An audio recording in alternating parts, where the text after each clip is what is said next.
para explicar um pouco o contexto dessa peça orçamentária, a gente trouxe a professora Maria Lúcia Fatorelli, que é da Auditoria Cidadã da Dívida. Maria Lúcia, teve um relatório, né, que vocês fizeram analisando o Peloa, né, um pouco como que era o processo lá desde quando foi apresentado em agosto, e não mudou muito, né? O marco teórico, é, é, a ideologia, né, que, né, conseguiu formar esse, ainda continua, né? Como você avalia e o que você acha que está em disputa hoje, que a gente pode tentar ganhar ainda? Sim, Rafael, em primeiro lugar, muito grata pela oportunidade de participar dessa live da minoria na Câmara.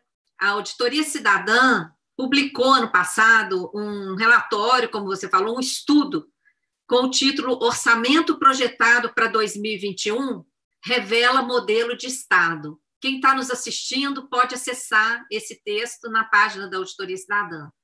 Nós comparamos o projeto de lei orçamentária, PELOA, apresentado pelo governo, né, ainda no ano passado, para valer para este ano de 2021, nós comparamos aqueles dados com os dados dos últimos 5 anos.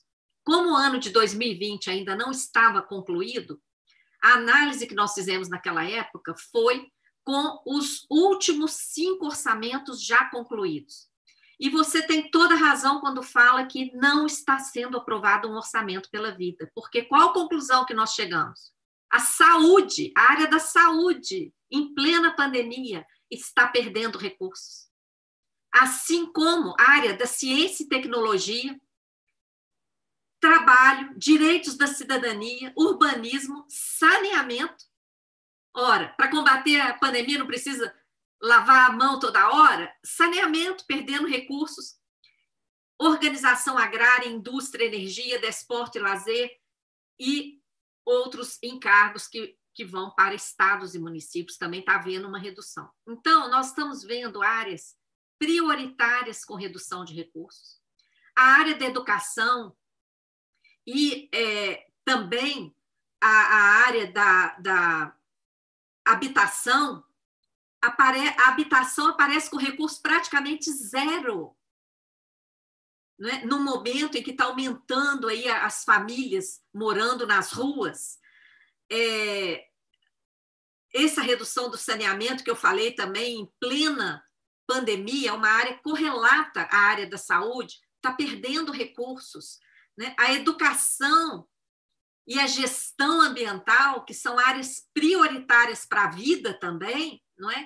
Que se a demanda é um orçamento pela vida, nós temos que brigar por recursos para a educação e para a gestão ambiental. Essas áreas estão praticamente com a mesma quantidade de recursos, sendo que em 2020 a perda de recursos na área da educação foi criminosa. A educação perdeu, quando comparamos o orçamento executado em 2020, nós vimos que a educação perdeu quase 6,5 bilhões. Isso é inaceitável. Nós temos que estar no caminho contrário, avançando, aumentando os recursos em educação, em pesquisas, não é? Etc. Agora, eu queria chamar a atenção para o grande privilégio da chamada dívida pública.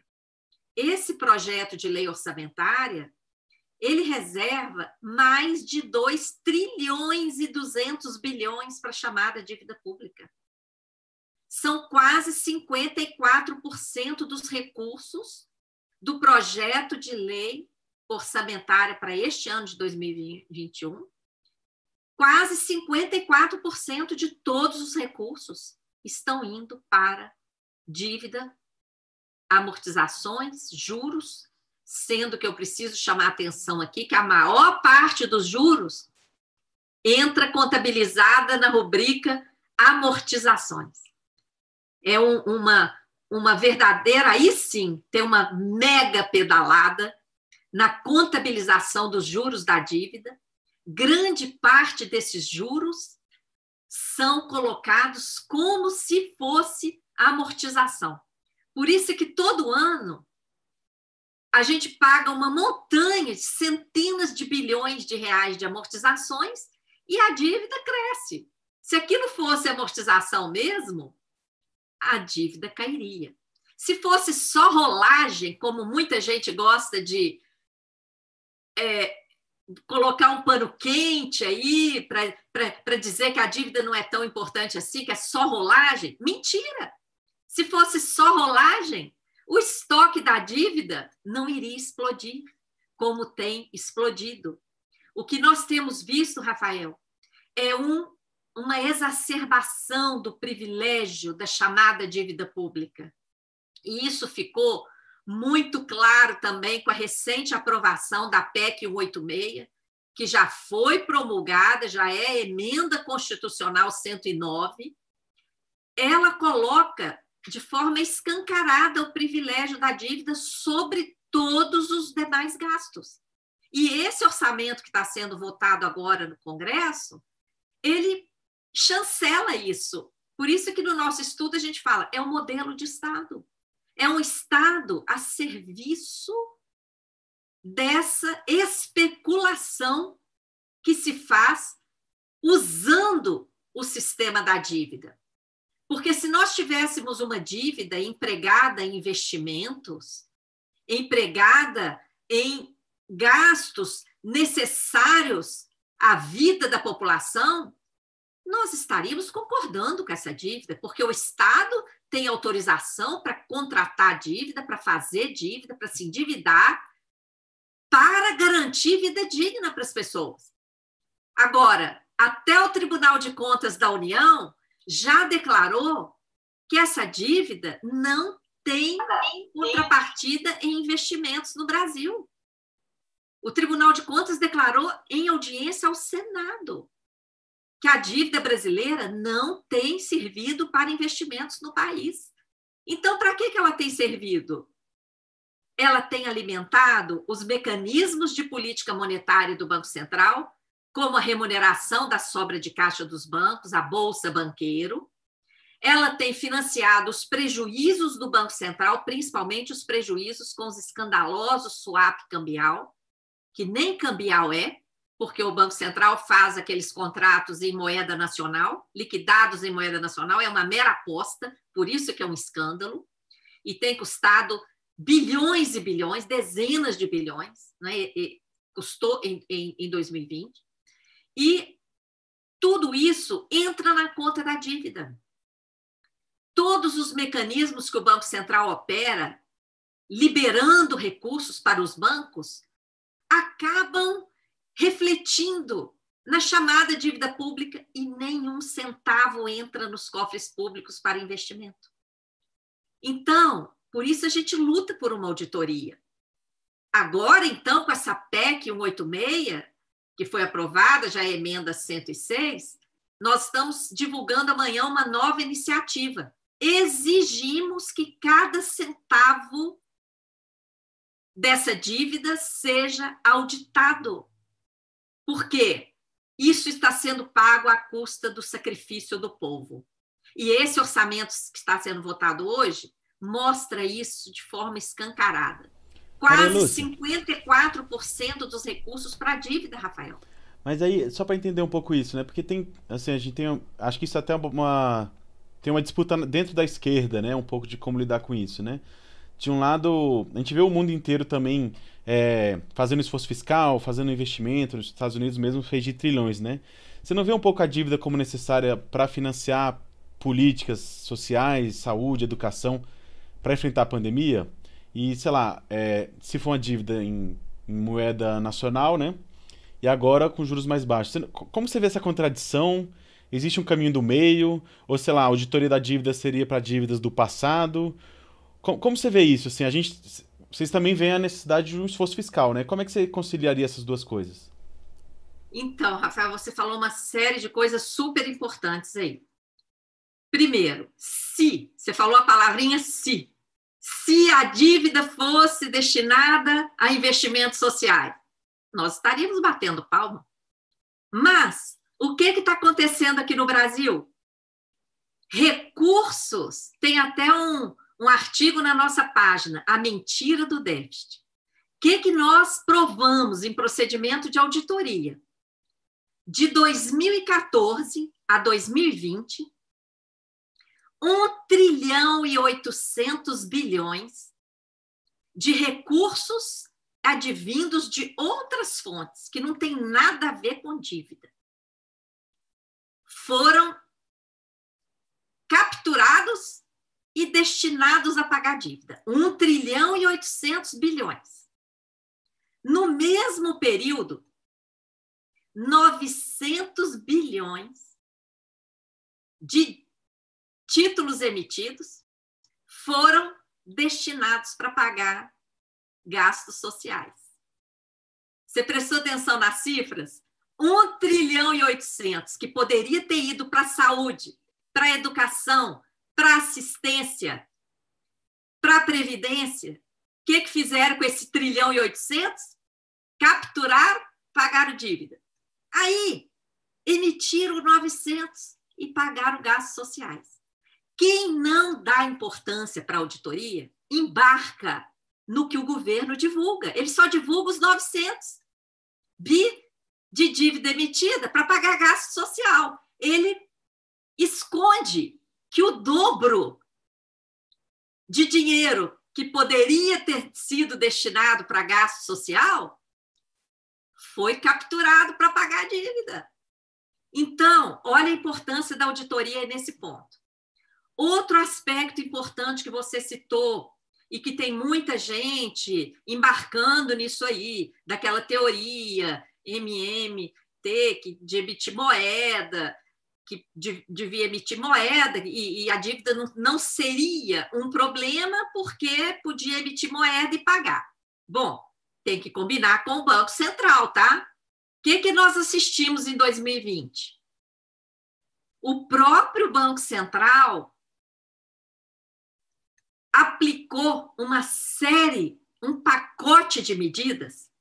Isso está até a tabela, está no último artigo nosso sobre a PEC 186, que foi publicado pelo jornal Extra Classe. PEC 186 destina privilégios para a dívida e migalhas para...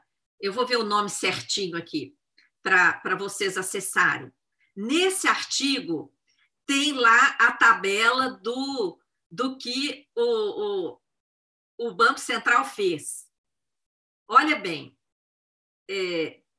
o Banco Central destinou, PEC 186 concede privilégios ao mercado e esmolas para o povo. Tá? Esse é o artigo. Nesse artigo tem a tabela lá. O Banco Central destinou em 2020 trilhões de reais aos bancos. Ele liberou liquidez, ele liberou capital e ele liberou outros mecanismos, por exemplo, dispensa de provisionamento por repactuação. São termos técnicos, mas a tabela está lá, vocês podem ver, são trilhões para os bancos. Alguns desses mecanismos aqui significam injeção mesmo de dinheiro nos bancos. Por exemplo, essa letra financeira aqui, LFG, que está aqui, empréstimo com lastro em letra financeira garantida, 670 bilhões o potencial. Esse potencial, gente, é por causa do multiplicador bancário. O Banco Central liberou quase 55 bilhões de letra financeira. O que é isso? Os bancos emitiram papel privado, um papel. Ele mesmo emitiu um papel. Entregou para o Banco Central entregou dinheiro para eles. O Banco Central entregou dinheiro para os bancos. E aí eu te pergunto, o que foi feito com esse dinheiro? Nós lançamos até uma novela, Assalto aos Cofres Públicos, porque o Banco Central liberou essa bolada para os bancos e os bancos não emprestaram para as empresas, não baixaram os juros. A Selic está baixa, mas o juro de mercado está altíssimo. Por quê? Porque o banco pega essa sobra de caixa e recebe remuneração diária do Banco Central. É a Bolsa Banqueiro.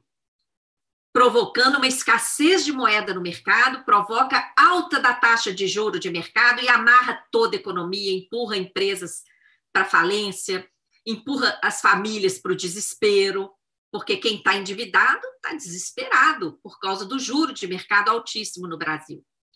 Por outro lado, essa teoria de emissão de dinheiro, o dinheiro emitido vai para os bancos e o Banco Central vai aplicar essa mesma metodologia de redução de liquidez.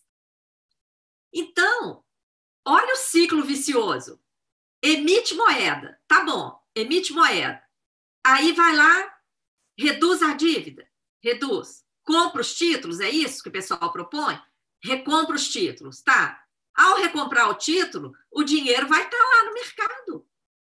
E aí, vai enxugar de novo. Para enxugar, torna a aumentar a dívida.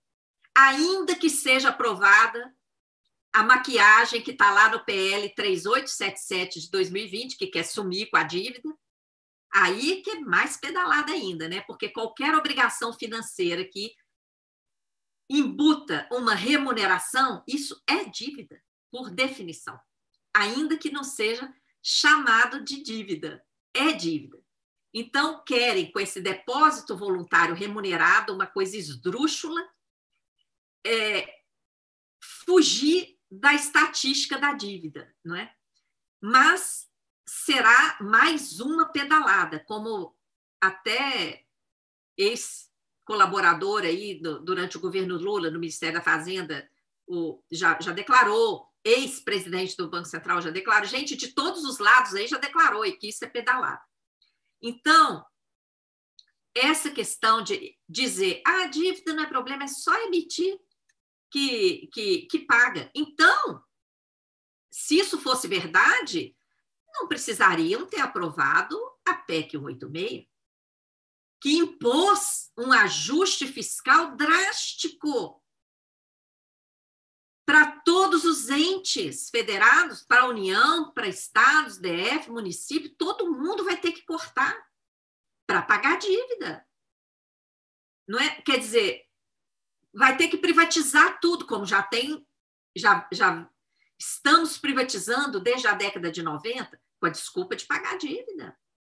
As contrarreformas da Previdência, agora administrativa, com desculpa de pagar a dívida.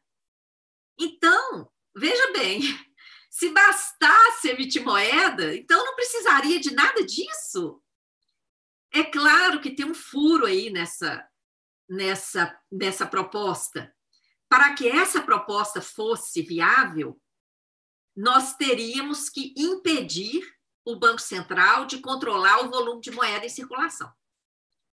Porque se ele continuar controlando o volume de moeda em circulação, e ele acabou de ser tornado independente para isso, né? A única atribuição dele está lá no artigo 1º do PLP 19, que foi aprovado aí no Congresso, é controlar a inflação. Como é que o Banco Central controla a inflação?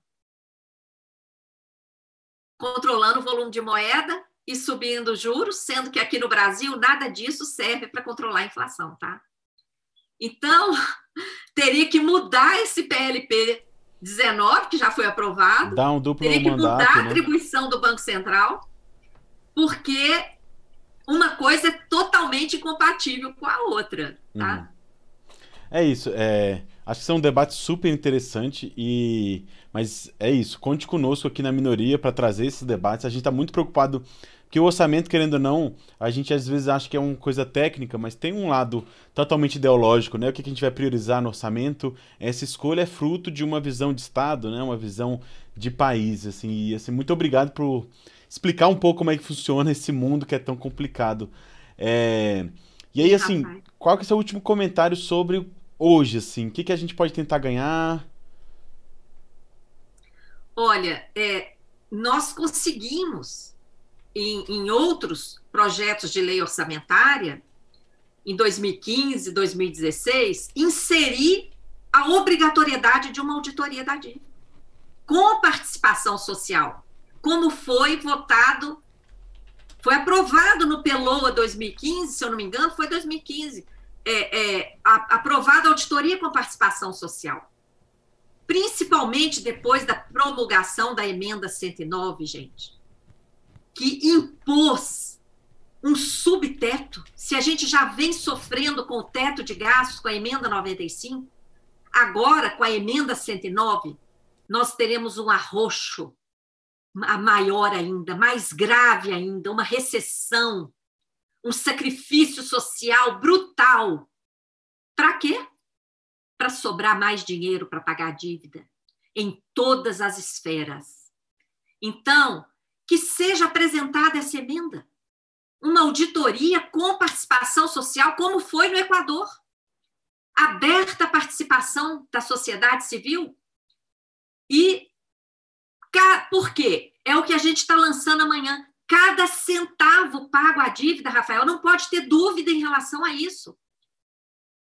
Tem que estar claro para quem pagou, quanto pagou, quando é que surgiu aquela obrigação, porque algumas obrigações já foram pagas várias vezes. E muita coisa que está sendo paga não é dívida. Está usurpando do instrumento de endividamento público. Estão enganando a população, como aquela jogada de 1.800 para cá e 900 para lá. E o governo só fala do 900. Tá? Então, a auditoria é fundamental.